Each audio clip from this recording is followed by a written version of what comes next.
Good morning. This is KELOLAND On The Go with all you need to know news and weather as you start your Sunday. We also have your Boredom Busters coming up, but first, our top story. Minnehaha County authorities are investigating a deadly weekend crash involving a four-wheeler. It happened early Saturday afternoon on East 10th Street, just outside of the city limits of Sioux Falls. Medical crews arriving on the scene attempted life-saving measures on a woman involved in the crash, but she died at the scene. We hope to learn more information about the crash during Monday morning's law enforcement briefing. Stay with KELOLAND News on air and online for updates. It was a busy night for firefighters northwest of Sioux Falls battling a house fire. Crews responded to the home last night, located at 248th Street and 455th Avenue west of Colton. Our camera crew shot video of flames coming from the upper level of a two-story home. The house received heavy damage. We don't know if anyone was home at the time or if anyone is hurt. Stay with KELOLAND News for updates on this story as well. Native American culture and heritage took center stage at Levitt at the Falls this weekend as part of the All My Relatives Festival in downtown Sioux Falls. The free festival included Native American art, music, and fashion, a melting pot of activities showcasing indigenous talents while passing on traditions to future generations. This is my Native American beadwork that I do. I bead hats, and my mom taught me when I was a young girl, about 11 years old. My mom also gave me this for my birthday, and it's something that I've taught my children that I'm going to continue to teach them. Another goal of the festival was highlighting educational opportunities for Native American students. Now, this festival was just one of many cultural celebrations the Levitt hosts throughout the summer season. The next festival will include African Music Day during the first week of August. Let's get a check of the forecast now with meteorologist Adam Rutt in the Storm Center. Good morning, Adam. Good morning, Perry, and good morning, everybody. We're off to a beautiful start to the day out there, and the afternoon is shaping up to follow suit. We'll take a view downtown on this Sunday morning. 65 degrees at the airport with a south wind at 3 miles per hour. We bottomed out in the mid-50s earlier this morning, so we are going to be rebounding quite nicely as we head through the afternoon. 61 right now in Rapid City, 57 in Aberdeen, 63 at the Capitol and in Mulridge. We also have 59 for Yankton and Spencer, 64 Marshall, 59 Brookings, 63 for Watertown and Huron, and 53 though in Custer. Not much of a breeze to speak of unless you're up toward the Prairie Coteau and northeastern KELOLAND from Watertown up to Sisseton, 10 to 20 miles per hour, even off the Buffalo Ridge and Marshall, a little on the breezy side this morning, but they are exceptions to the overall very nice rule. We do have thunderstorms to talk about sooner rather than later. More on that in your extended forecast coming up. All right, thank you very much, Adam. Well, many parts of eastern South Dakota are coping with an extremely dry summer. It's been just the opposite on the western part of the state.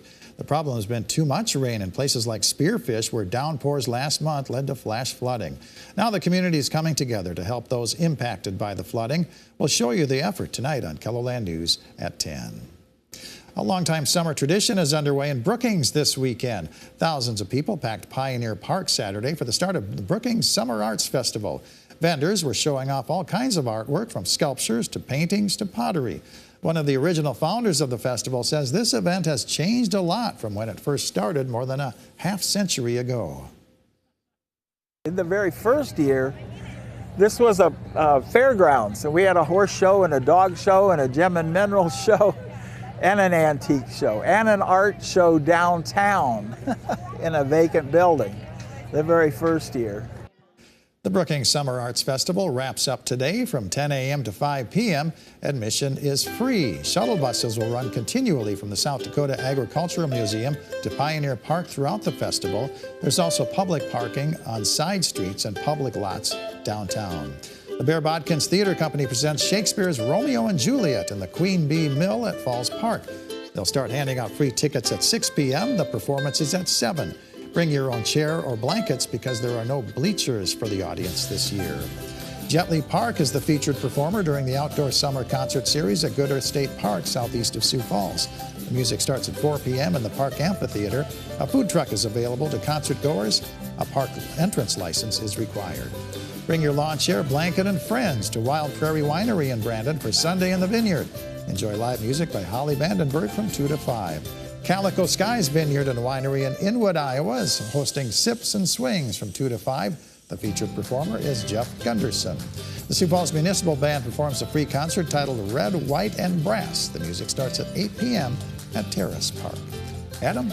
Well, if you are going to be outside today, I quite frankly cannot blame you, but you will want to have the sunscreen ready to go. With the UV index at a 9 today, which is in the very high range, safe sun time is only going to be about 15 to 30 minutes, so plan accordingly if you are going to be out and about in the afternoon. And if you are, and maybe headed to the birdcage, for example, maybe also have some water with you. It is going to be a little warm, at least, with temperatures climbing into the mid-80s over the course of the day. 12:05 first pitch for the Canaries, but it's going to be shaping up to be a fantastic afternoon for some baseball in Sioux Falls, or really any sport anywhere in KELOLAND. You really cannot go wrong. Locally and regionally, we just have absolutely nothing going on, with high pressure very much in control, even though the center of this area of high pressure at the surface is more toward the Kansas-Nebraska border. Just notice how much influence it's exerting over the northern plains. At best, we're talking about just a few showers to the southeast of Duluth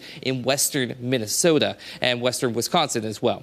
We are also keeping an eye on some severe thunderstorms along the Red River north of Dallas, and then even along the Appalachian Mountains ahead of a cold front, but that is several hundred miles, if not upward of 1,000 miles away.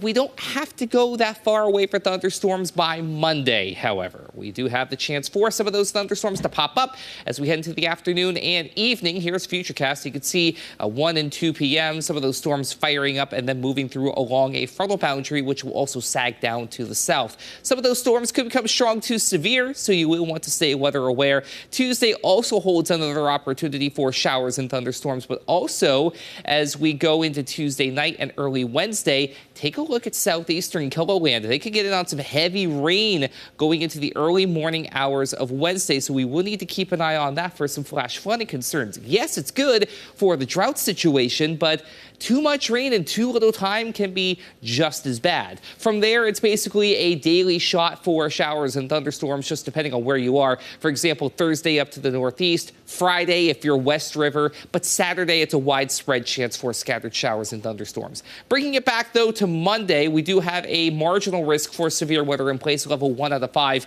in green for a large majority of the region. It's a slight risk, level 2 in yellow for Yankton to Vermilion and into the Elk Point Jefferson area and portions of northwestern Iowa as well. For Tuesday, it's a marginal risk again in green from Buffalo to Fall River County, and then basically along the Nebraska border into northwestern Iowa. A slight risk barely nudges its way into the southernmost portions of Tripp County and then near Valentine in Cherry County, Nebraska. So just stay weather aware after today, because today is going to be a fantastic day to get outside. 80s to near 90 for high temperatures today. Overnight lows falling into the upper 50s and low to mid 60s. Not as cool as previous nights, but still not that bad. Monday, we're leaving dry by day. Just keep in mind in Sioux Falls, we do have that chance for evening showers and thunderstorms. A better chance, though, later Tuesday into Wednesday and then Saturday as well. All the while, summertime heat is going to be largely absent beyond Sunday and Monday as we're in the mid to upper 80s. For Aberdeen,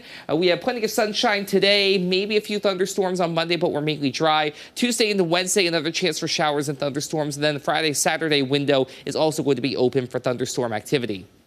In Pierre, just like Aberdeen, it's the Tuesday-Wednesday window and then Friday and Saturday, but some better opportunities in place Tuesday into early Wednesday. Also, you may be able to get over the 90-degree mark Monday. We could toe the line of that today. And last but not least, in Rapid City, dry weather today and tomorrow, but then a daily chance for showers and thunderstorms Tuesday, going right on into the first part of the weekend. Temperatures start in the 80s and then go into the upper 70s by next weekend. Have a great day, everybody. For more on your local news, weather, and sports, you can always head on over to KELOLAND.com.